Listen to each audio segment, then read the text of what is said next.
BIM son las siglas de Building Information Modeling. Es una tecnología de modelización de edificios y construcciones con soporte informático que permite construir uno o varios modelos virtuales de un edificio. Modelos que sirven de apoyo para el diseño de todas sus fases, permitiendo mejores análisis y controles que en los procesos manuales.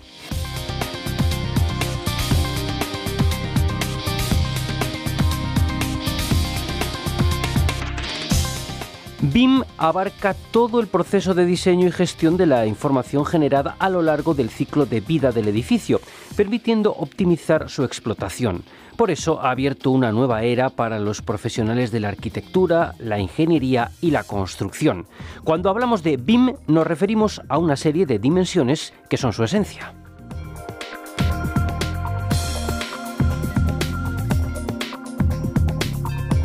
En este programa vamos a profundizar en esta tecnología y en algunas de esas dimensiones, en especial en los aspectos que tienen que ver con el capítulo de los costes o el impacto medioambiental. Estas y muchas otras cuestiones ya nos las comentan el profesor del Departamento de Ingeniería de Construcción y Fabricación de la Escuela de Ingenieros Industriales de la UNED, Manuel Domínguez, y José María Arévalo, de Testata España. El profesor Domínguez nos sitúa en el universo BIM. El BIM es la modelización de edificios y construcciones con soporte informático en el ámbito de la construcción y de la edificación, y es una metodología o una tecnología que ha entrado muy recientemente y no es precisamente la primera, porque va bastante por detrás del modelado mecánico, del modelado eléctrico, del modelado, por ejemplo, del sector naval y similar, pero desde mi punto de vista yo creo que ha cogido una fuerza muy importante porque ha abordado una serie de variables que otros sistemas no abordaban, y son lo que se han denominado las dimensiones o las 6 dimensiones. Y yo creo que ese puede ser el tema que podemos intentar abordar a lo largo de los siguientes minutos. Hombre, a mí me gustaría aclarar, antes de nada, un pequeño concepto. Cuando hablamos de BIM, normalmente los usuarios piensan que BIM es una nueva tecnología, un nuevo software, una nueva forma de dibujar de forma lineal algún tipo de proyecto. Y eso no es correcto al 100%. BIM realmente es un concepto, no es ninguna tecnología. Con BIM lo que vamos a hacer es servirnos de una serie de tecnologías para alcanzar un objetivo, y ese objetivo es el modelado del edificio. El modelado del edificio partiendo desde un croquis que podemos hacer en una servilleta hasta el uso, mantenimiento y la explotación de lo que vayamos a construir. Entonces eso, una vez que tenemos claro ese concepto, encaja perfectamente con lo que estaba diciendo Manuel, de las distintas dimensiones que pueden existir dentro del BIM. Históricamente hablábamos de 3 dimensiones, X, Y y Z. Posteriormente fuimos incorporando la variable de tiempo, esa ya la tenemos totalmente asumida. Sí, porque las 3 dimensiones vienen muy atrás del sector mecánico. Correcto. Allí no introdujeron la 4ª dimensión del tiempo, pero sí, por ejemplo, en el sector naval Sí. Tenían que tener muy en cuenta cómo iba evolucionando el proyecto, y se introdujo ese factor tiempo como una variable muy importante del desarrollo.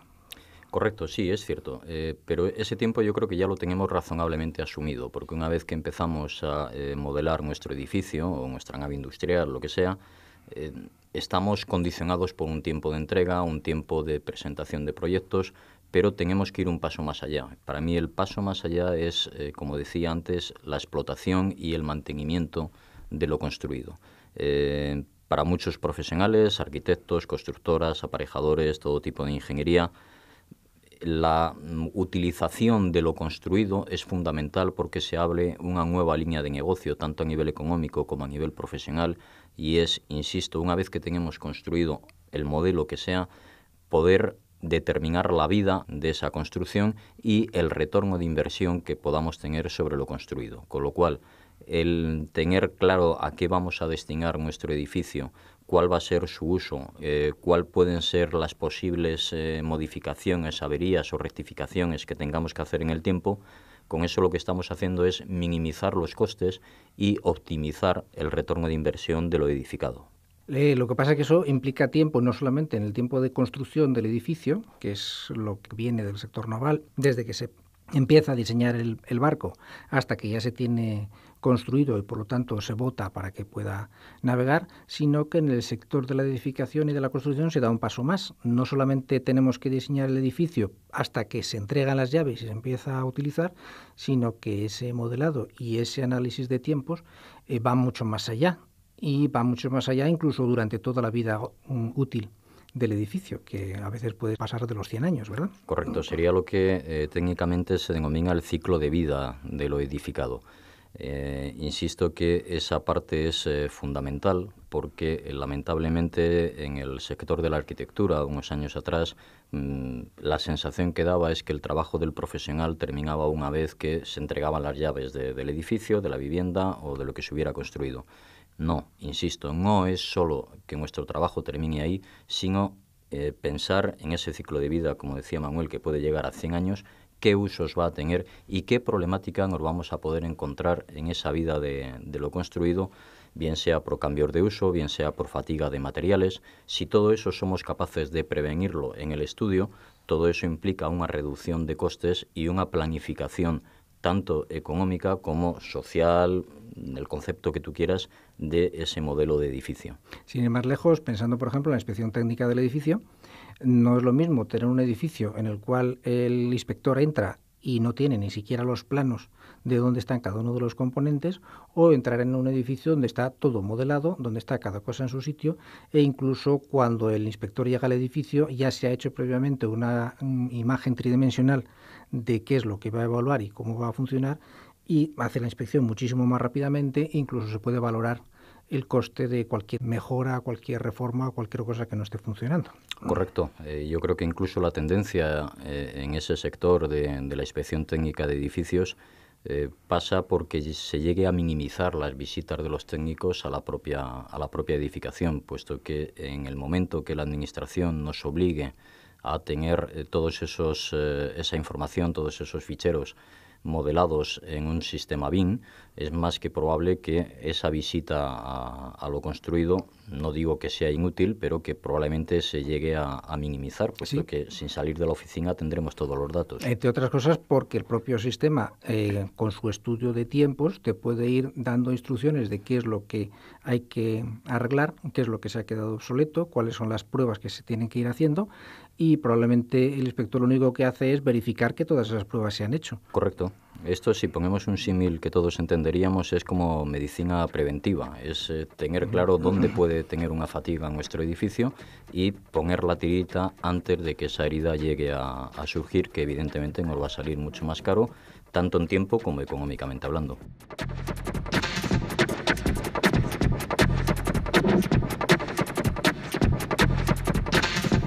Abordamos ahora algunos aspectos interesantes sobre la quinta y sexta dimensión de BIM, cuestiones como los costes o el impacto medioambiental. Manuel Domínguez. La duda ahora es con la quinta dimensión. ¿Cuál elegimos? Porque tradicionalmente se plantea como quinta dimensión el factor coste o el presupuesto, y la sexta dimensión el impacto ambiental. Hay gente que lo invierte.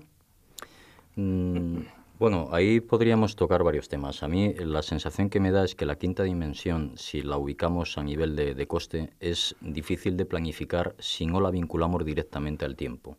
Si hablábamos antes de una vida media de un edificio de 20, 30, 40, 50 años, los que sean, tratar de evaluar el coste de aquí a 30 años o de aquí a 50 años de algún tipo de problema que podamos tener en el edificio es muy difícil. En 20 o 30 años los costes de cualquier modificación, de cualquier arreglo que tengamos que hacer, tienen que ir siempre vinculados al tiempo. Para mí, a día de hoy es más importante, o pondría por delante como quinta dimensión, la vinculación con el entorno medioambiental del propio edificio que el coste. El coste es un poco relativo, insisto. Cuando nosotros pedimos presupuesto para una obra, nos lo dan una cierta validez durante un tiempo determinado. A partir de ese tiempo puede subir el petróleo, puede cambiar los materiales o pueden aparecer incluso nuevos materiales que no estemos contemplando y que nos harán variar el presupuesto. Insisto, yo pondría por delante como quinta dimensión el entorno medioambiental y la normativa que hay que generar para que ese edificio cumpla con una serie de características que no nos destrocen el medio ambiente más de lo que ya está. Correcto. Entonces, ¿cómo ayuda una metodología o una filosofía de trabajo BIM a analizar el impacto medioambiental? Porque a la postre un sistema informativo lo que maneja son números. ¿Cómo se transcribe eso en cifras o en datos?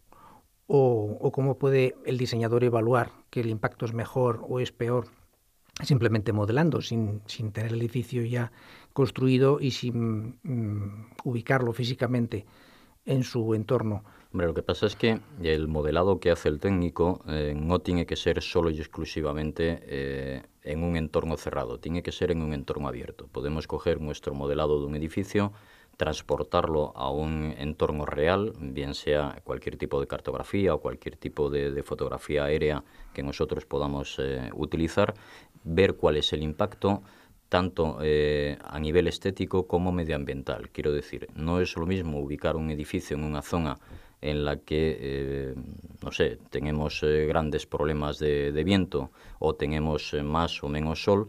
Podremos calcular nuestro edificio y ver cuál es ese impacto medioambiental en función del tipo de energía que vayamos a utilizar.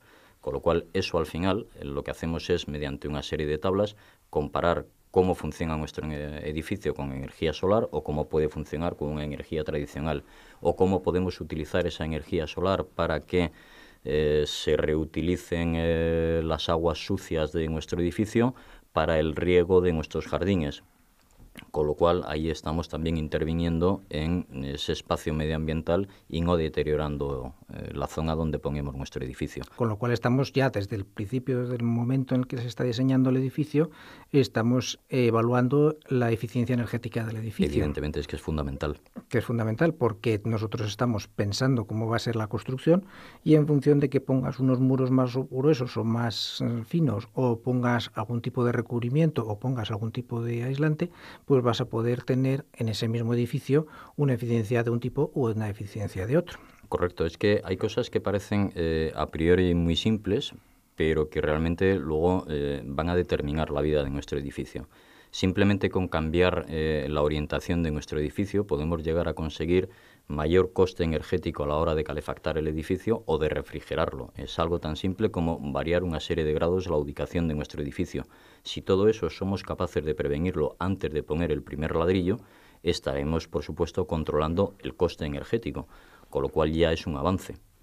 Sí, de hecho, por ejemplo, en el sector mecánico, cuando se diseña un mueble o algún elemento o un vehículo o algún elemento de los habituales del sector comercial, el sistema informático lo que hace es un análisis, pues puede ser, por ejemplo, de la huella del carbono o de algún otro de los bastantes sistemas que hay para evaluar el impacto ambiental del conjunto, y nos da una serie de cifras. Y lo que nos permite es decir, bueno, pues si yo tengo esta cubierta o esta chapa o este raccord de aluminio, pues si en vez de ponerlo de aluminio lo pongo de acero, o yo tengo este embellecedor que es de plástico, en vez de hacerlo de plástico lo hago de madera, tendré un impacto medioambiental diferente.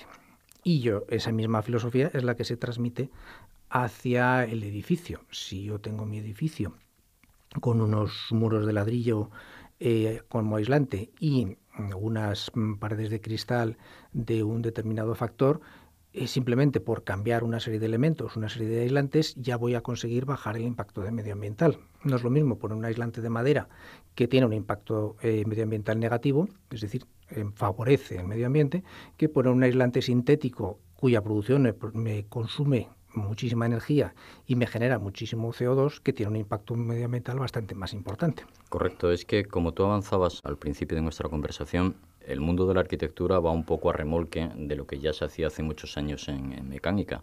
Antes de sacar la biela de un motor X, pues se generaban maquetas en laboratorio y en el propio ordenador para ver cómo funcionaba, dónde podía dar problemas o no.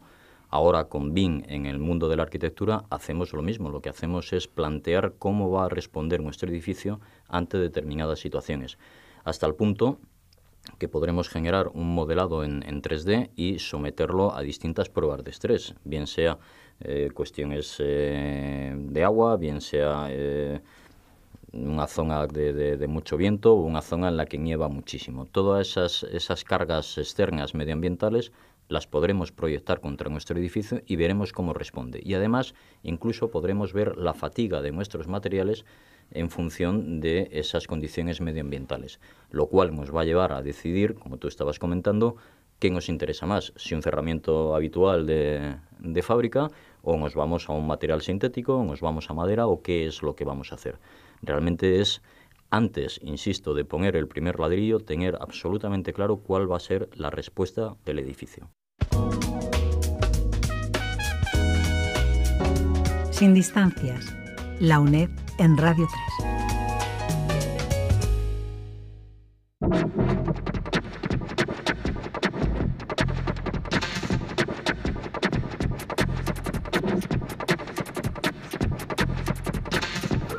Estamos hablando de BIM con el profesor de la Escuela de Ingenieros Industriales de la UNED, Manuel Domínguez, y con José María Arévalo de TechData España. En este punto hay que destacar la importancia de estas tecnologías en la implementación de las energías renovables, una tendencia cada vez mayor en la construcción que persigue lo que se conoce como la arquitectura sostenible.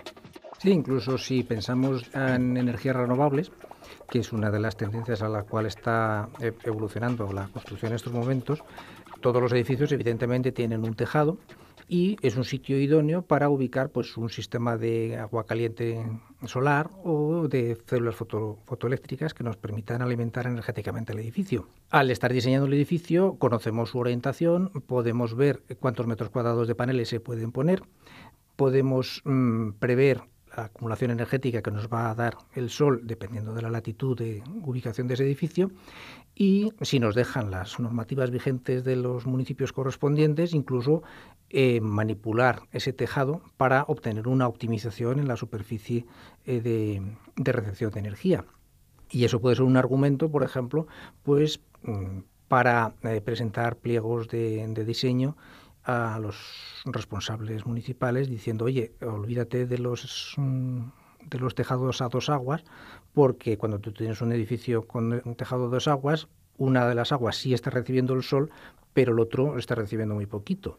Si orientamos de otra manera y aprovechamos esa energía que está viniendo del sol y colocamos el tejado enfrentado hacia ese sol, podemos obtener un edificio energéticamente muchísimo más provechoso y seguir avanzando en esa idea de el mínimo impacto medioambiental. Sí, lo que pasa es que, fíjate, ahí podríamos decir que con la Iglesia hemos topado, amigo Sancho, porque en muchas ocasiones, lamentablemente, es la propia administración pública, sobre todo la administración municipal, la que nos pone pegas para hacer esos cambios que estabas comentando en la cubierta.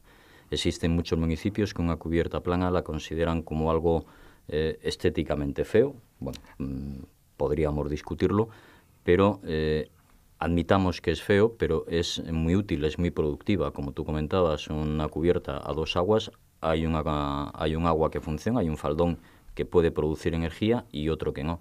Bueno, pues deberíamos tratar de conseguir entre una reunión, un consenso entre administración y los propios usuarios y los profesionales, para que, independientemente de que sea más bonito o menos bonito lo que vayamos a construir, sea útil. Una cubierta plana, más en este país que tenemos un montón de horas de sol, es una gran fuente de energía. Bueno, pues olvidémonos quizá de esas cubiertas estéticamente tan preciosas, pero hagamos un edificio que sea mucho más habitable y, por supuesto, que tenga menos costes para todo el mundo. Incluso no hay ninguna razón para que una cubierta plana no sea estéticamente no, por supuesto, agradable. Puede serlo incluso y mucho, ¿no? Porque hay veces en que algunas cubiertas, dependiendo de lo que pongas en el recubrimiento, pues de agradables y de estéticas tengan poco. Correcto. Seguro que si empezamos en cualquier ciudad española a mirar todas las antenas colectivas de televisión y de telefonía móvil, son mucho más feas que cualquier cubierta plana.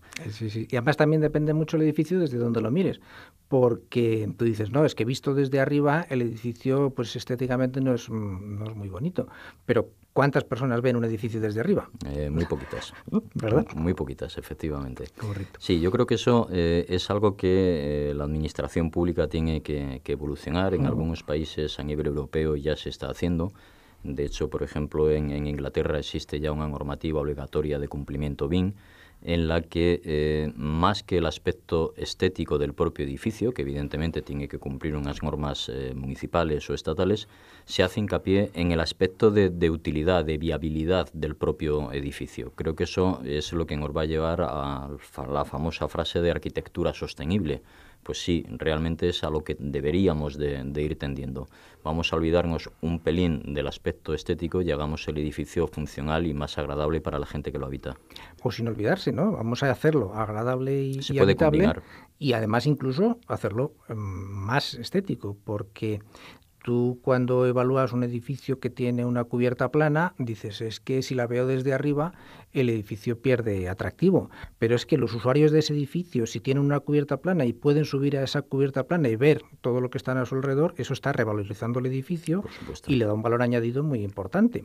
Con lo cual hay que conjugar todas esas variables y ver, intentar conseguir el óptimo en el diseño del edificio. Evidentemente, si los ayuntamientos están pidiendo que no se tienda la ropa en la fachada, lo cual es perfectamente lógico. Pero para eso están los tendederos, quiero decir. También te pueden pedir que no tiendas la ropa en la azotea, pero eso no es una razón para dar argumentos para no construir azoteas. Eso está totalmente fuera de lugar. Sí, lo que pasa es que en muchas ocasiones, y ahí otra vez volvemos a topar con la Iglesia, amigo Sancho, es un problema económico. En muchas ocasiones el tratar de hacer una azotea visitable nos sale más complicado a nivel de proyecto y más complicado económicamente que la típica cubierta con dos faldones a dos aguas. ¿Por qué? Pues porque tendemos a lo que ya conocemos, a lo que es muy sencillo, es hacer una cubierta a dos aguas o una serie de tabiques palomeros con un poquito de aislante y ya está hecha. Una cubierta visitable, bueno, pues tiene quizá un poco más de complejidad, puesto que las aguas hay que evacuarlas, porque hay que prever una cierta sobrecarga de la posible maquinaria que vaya en esa cubierta visitable, pero no es ni uno, ni dos, ni tres los edificios, como tú comentabas, que tienen cubiertas fantásticas. Esto Gaudí en La Pedrera ya lo hizo y es una cubierta visitable fantástica.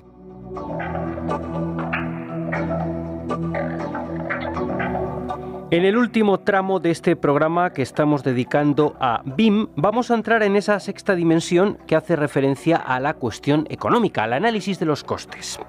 Y con eso entramos en la sexta dimensión, que es la dimensión del dinero, del presupuesto. Sí. Y cuando uno dice, bueno, pues ¿qué es económicamente más viable? Si una cubierta a dos aguas o una cubierta plana, a priori dices, no, es mucho más viable la cubierta a dos aguas porque es más barata y más fácil de hacer y además lo hago mucho más rápido. Pero eso a lo mejor es un análisis demasiado simple. Es cortoplacista, fundamentalmente. Es muy a corto plazo, ¿no? Si yo quiero hacer un edificio que tenga un cierto atractivo y que los habitantes o los usuarios de ese edificio estén lo mejor posible y tengan una situación de lo más favorable, pues a lo mejor el planteamiento es justo al contrario. Además, teniendo en cuenta que si ese edificio va a tener una vida muy amplia, pues si tú tienes por ejemplo, ¿no? ese mismo caso que estamos planteando de una cubierta plana que va a costar un dinero adicional, al principio cuesta más, pero es un hecho que vamos a poder disfrutar durante toda la vida del edificio. Correcto. Con muchísimas posibilidades desde ese punto de vista. Entonces ahí la sexta dimensión del BIM, que lo que hace es analizar costes, de lo que se trata no es de hacer esa perspectiva limitada a lo que es el edificio, terminar el edificio y entregar las llaves, sino que se tiene que hacer un análisis de costes durante toda la vida. Correcto. Útil, durante todo el ciclo de vida. Correcto, es que el ciclo de vida que comentábamos antes, efectivamente. Aparte de que, sin criticar a los profesionales que trabajan en este sector, pero creo que hemos olvidado que una de las patas fundamentales de la arquitectura es construir para el ciudadano, para la persona que va a habitar, para la gente que va a estar dentro de ese edificio. Insisto, a mí el aspecto estético me parece fantástico, pero nos hemos olvidado un poco de la comodidad o de facilitar la vida a las personas que habitan ese edificio. No es la primera vez que vemos un edificio fantástico con un muro cortina. El primer día queda el muro cortina espléndido, al mes siguiente el muro cortina está sucísimo porque nadie se ha planteado que es que ese muro cortina había que limpiarlo en alguna ocasión. Luego pensemos también en las personas que van a estar dentro de ese edificio. Es posible que una placa solar estéticamente no sea preciosa.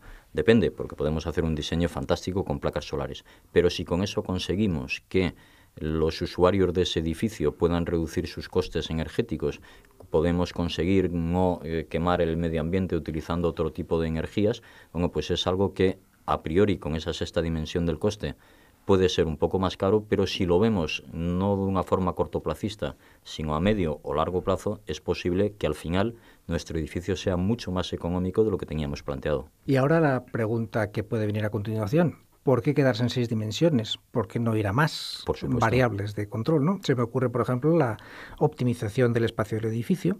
Cuando tú tienes modelado el edificio, puedes decir, bueno, tengo tanta superficie útil, más que útil, utilizable. De esa superficie utilizable, ¿cuánta es realmente útil y cuánta está, digamos, infrautilizada? Tenemos otras variables como la fiabilidad del edificio, es decir, ligándolo con la inspección técnica de la que habíamos hablado antes. El edificio tiene que prestar su servicio y tiene que hacer su función y tiene que hacerlo con una optimización y con un rigor. Cuanto mejor funciona el edificio y cuantas menos averías tiene, más fiable es el edificio. En función de lo que estamos incorporando en las fases de diseño, podemos incluso valorar esa fiabilidad y podemos prever determinados problemas que van a surgir unos cuantos años después. Correcto, pero es que además esa fiabilidad va ligada a la otra dimensión que comentábamos de coste. Cuando nosotros tenemos una edificación que tiene un periodo de vida mucho más largo sin ningún tipo de incidente, eso va ligado al coste. Es posible que en el momento de realizar la inversión sea una inversión superior, pero si nos ahorramos X años de inversión en arreglos, en modificaciones y rectificaciones, al final quizá volvemos a aquello de que lo barato sale caro. Pues volviendo a la recapitulación, el BIM es un sistema de modelado en el sector de la edificación y la construcción que no se limita exclusivamente a las 3 dimensiones y que X y Z, y que no se limita al momento en el cual se está diseñando el edificio, sino que intenta tener una perspectiva a lo largo de todo el ciclo de vida y dar con esa perspectiva datos e información sobre todas las variables que concurren en el diseño para poder precisamente optimizarlo, ¿verdad? Correcto, y además no nos limitemos, como tú bien decías antes, ni a 3, ni a 4, ni a 6 dimensiones. Hace 10 años hablar de 6 dimensiones nos tomarían por locos, hoy las tenemos perfectamente definidas, pero igual que hoy son 6, mañana pueden ser 8, pasado pueden ser 10, porque en función de las necesidades que nos vayan surgiendo a nivel social, a nivel económico, podremos ir incorporando esas variables. Y, por supuesto, BIM en ese aspecto no está cerrado. Como tal concepto, no como tecnología, sino como tal concepto, se puede ir variando y se puede ir ampliando. De hecho, no tiene nada que ver el concepto de BIM hace 6-8 años al concepto de BIM que tenemos hoy en día.